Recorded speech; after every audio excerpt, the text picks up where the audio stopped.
Bismillahirrahmanirrahim. Today, in this lecture of biostatistics, I am going to define two important terms. These are the ratio and proportion. Whenever we deal with the statistical calculations, we come across ratio and proportion. Students need to know the difference between the ratio and the proportion. For example, we have a class of students. Total number of students are 80 students, and there are 30 male students in that class and 50 female students.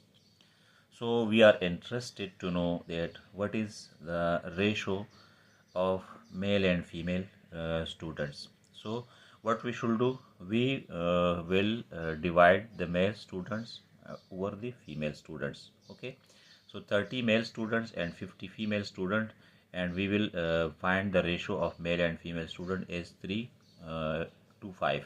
Okay, this 0 will cross this 0, and 3 to 5 is the ratio of male to female students. But in proportion, we do another type of calculation. In proportion, we divide. For example, we are interested to find the proportion of male students in the class. So we will divide the total male students upon the total class students.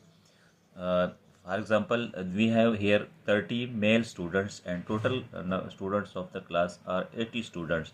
So our proportion of male students is 3 to 8. Similarly, if we want to find the proportion of the female students in the class, so we will divide the female students divided by the all students of the class. So the total number of female students in that class is 50 students, and we have total number of students in the class 80. So 50 divided by 80 is equal to 5:8. It is essential to note that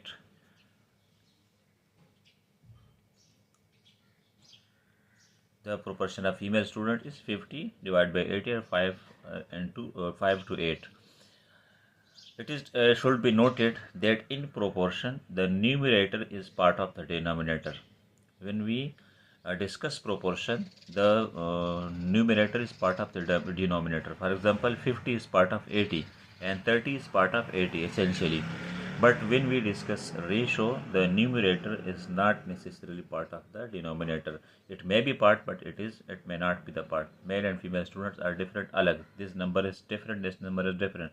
So this 30 is not part of 50, but this 30 is part of 80 and this 50 is part of 80.